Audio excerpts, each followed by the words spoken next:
بسا اوقات بہت سی محنتوں کا نتیجہ انسان دیکھتا ہے کہ ضائع چلا گیا. میں نے 10 سال محنت کی، حاصل کوئی نہیں نکلا. یہ ثمرات کیا ہیں؟ محنتوں کے ثمرات کا ضیاع. کوشش آپ نے کی، قسمت کی خوبی دیکھی ہے، ٹوٹی کہاں کمن، 2-4 ہاتھ جب کے لبے بام رہ گئے. Be prepared.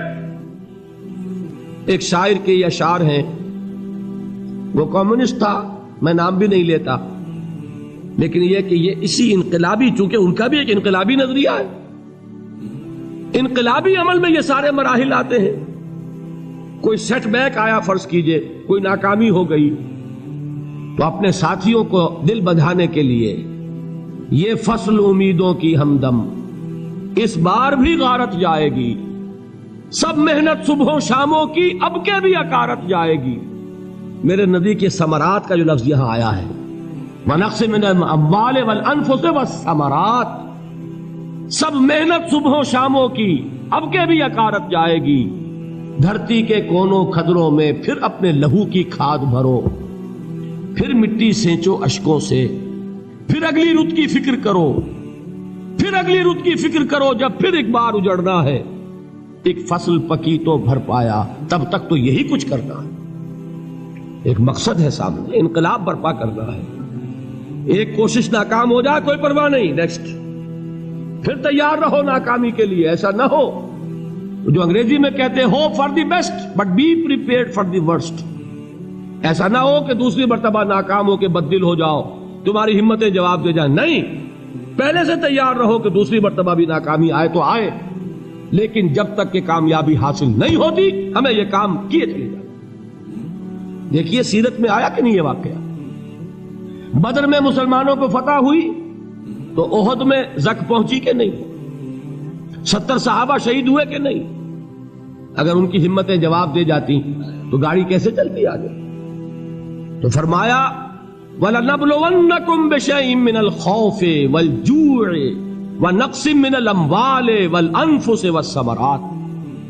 ہم تمہیں لازم آزمائیں گے، خوف کی کیفیت سے، فقر و فاقے کی کیفیت سے، بھوک سے، جان کے نقصان سے، مال کے نقصان سے، محنتوں کے حاصل کے ضائع ہو جانے سے.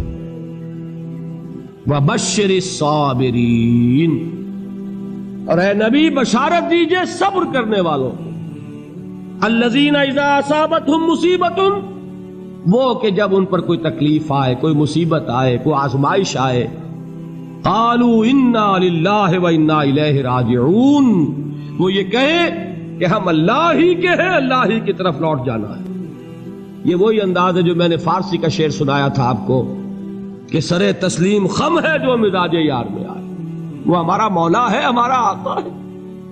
اگر اسے یہی منظور ہے تو ہمیں بھی یہی منظور ہے. میں نے تسلیم و رضا کی بات کی تھی نا، آپ کو کچھ شعر سنائے تھے. ایک شعر اور سنیے، اور یہ کس کا ہے؟ محمد علی جوہر کا. ایک مرتبہ جیل گئے، ان کی ایک بیٹی جوان بیمار ہوئی، فوت ہو گئی. باہر چھوڑا انگریز نے، جاؤ بھائی دفن کر دو بیٹی کو. دوسری مرتبہ جیل گئے، دوسری جوان بیٹی اسی مرض میں مبتلا ہوئی. اب یہ جیل میں ہے، خبر پہنچی کہ دوسری بیٹی کے اوپر بھی اسی مرض کا حملہ ہوا ہے. ایک نظم لکھی ہے جس کا آخری شعر یہ ہے، تیری صحت ہمیں منظور ہے لیکن اس کو نہیں منظور تو پھر ہم کو بھی منظور نہیں. یہ ہے، جب تک یہ کیفیت نہ ہو اس میدان میں آدمی ثابت قدم نہیں رہ سکتا کہ میرے رب کو اگر یہ منظور ہے تو یہی مجھے منظور ہے، اور تیری صحت ہمیں چاہیے تو ضرور، لیکن ہمارے رب کو منظور نہیں تو ہمیں بھی منظور. راضی برضائے رب. وَبَشِّرِ الصَّابِرِينَ الَّذِينَ إِذَا أَصَابَتْهُمْ مُصِيبَةٌ قَالُوا إِنَّا لِلَّهِ وَإِنَّا إِلَيْهِ رَاجِعُونَ. نہ شود نصیب دشمن کے شود ہلاک تیغت، سرے دوستاں سلامت کے تو خنجر آزمائی. اولئک علیہم صلوات من ربہم ورحمہ، یہی ہے وہ لوگ جن پر ان کے رب کی طرف سے عنایتیں ہیں اور رحمتیں ہیں. وَأُولَٰئِكَ هُمُ الْمُهْتَدُونَ، اور یہی ہے وہ لوگ جو کامیاب ہونے والے ہیں، ہدایت پانے والے، ہدایت یافتہ. اسی سورہ بقرہ میں ذرا آگے چل کر، یہ تو ہے 20واں رکوع، 19واں رکوع. 21ویں رکوع کی پہلی آیت ہے لیس البر ان تولوا وجوہکم قبل المشرق والمغرب ولکن البر من آمن باللہ والیوم الآخر والملائکۃ والکتاب والنبیین وآتى المال على حبه ذوي القربى واليتامى والمساكين وابن السبيل والسائلين وفي الرقاب وأقام الصلاة وآتى الزكاة والموفون بعهدهم إذا عاهدوا والصابرين في البأساء والضراء وحين البأس. اب یہ آیت جو ہے سورۃ العصر میں جو مضامین آئے تھے سارے اس میں موجود ہیں. وہاں ایمان کا لفظ آیا، یہاں 5 ایمانیات کی تفصیل آ گئی، اعمال کی تفصیل آئی، اور آخری بات وہاں کیا ہے وَتَوَاصَوْا بِالصَّبْرِ، اور یہاں کیا ہے وَالصَّابِرِينَ فِي الْبَأْسَاءِ وَالضَّرَّاءِ وَحِينَ الْبَأْسِ، اور صبر کرنے والے. اصل نیکی ان کی ہے جو صبر کریں. کس میں؟ جنگ کے وقت. ذرائے بأسائے، بأسا کہتے ہیں فقر اور فاقہ. واحد آئے گا باس تو اس کے معنی جنگ، اور بأسا جمع میں آئے گا تو فاقہ فقر بھوک. اور ذرائے جسمانی تکلیف، ضرر جسمانی تکلیفوں میں صبر کرنے والے، فقر اور فاقے میں صبر کرنے والے، اور جنگ کے وقت صبر کرنے والے. اولئک الذین صدقوا واولئک هم المتقون. یہ ہیں وہ لوگ جو صبر کرنے والے ہیں، یہ ہیں جو سچے ہیں، جو اپنے دعوے میں نیکی کے اور ایمان کے صادق ہیں، اور یہی وہ لوگ ہیں جو متقی. اگلی سورت ہے سورہ آل عمران. اس میں 2 لفظ آئے ہیں آخری آیت، یا ایھا الذین آمنوا اصبروا وصابروا ورابطوا واتقوا اللہ لعلکم تفلحون. دیکھیے یہاں صبر اور صابر جو تعلق جہد اور جہاد کا ہے وہی ہے صبر اور مصابرت. صبر ایک طرفہ عمل ہے، آپ جھیل رہے ہیں، برداشت کر رہے ہیں. صبر علی المعصیہ، صبر علی الطاعہ، صبر علی الابتلاء، یہ سب کیا ہے؟ صبر. اور مصابرت کیا ہے؟ صبر کا صبر سے مقابلہ.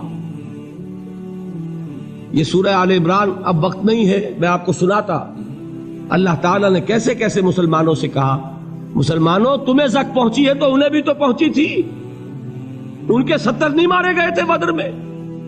ان کے حوصلے جو ہیں وہ تو پست نہیں ہوئے، وہ اگلے سال آ گئے تم پر چڑھائی کر کے. تم کیوں اتنا برا مان رہے ہو؟ تمہارے دل اتنے زخمی کیوں ہو گئے؟ تمہیں تکلیف پہنچتی ہے تو انہیں بھی پہنچتی ہے. اپنی غیرت جو ہے ہمیں ذرا اس کا جائزہ لینا چاہیے. لوگ باطل نظریات کے لیے کتنی قربانیاں دے رہے ہیں، لوگ باطل چیزوں کے فروغ کے لیے کتنی محنتیں کر رہے ہیں.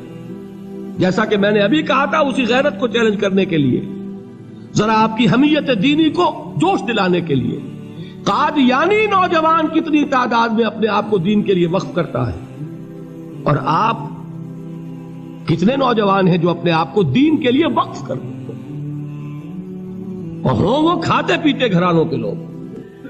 یہ نہیں ہے کہ اگر کوئی اور کام نہیں کر سکتا تو پھر یہ ہے کہ وہ دین کے کام میں لگ جائے. باصلاحیت لوگ، کھاتے پیتے لوگ، ذہنی استعداد رکھنے والے لوگ، اونچے گھرانوں کے لوگ، وہ وقف کریں اپنے آپ کو دین کے لیے. اس کے بغیر کیسے باہر آ جائے گی، کیسے رونق آ جائے گی؟ تو دنیا میں باطل نظریات والے جو ہیں، یہ بات کہی گئی ہے، مسلمانوں تم اگر توحید کے لیے لڑ رہے ہو، دیکھتے نہیں ابو جہل کو، اس نے گردن کٹوائی ہے شرک کے لیے، شرک کے لیے گردن کٹوائے، اور تم توحید کے لیے گردن کٹوانے کو تیار نہ ہو. اس نے گردن کٹوائی کہ نہیں کٹوائی؟ اور کس طرح کٹوائی ہے؟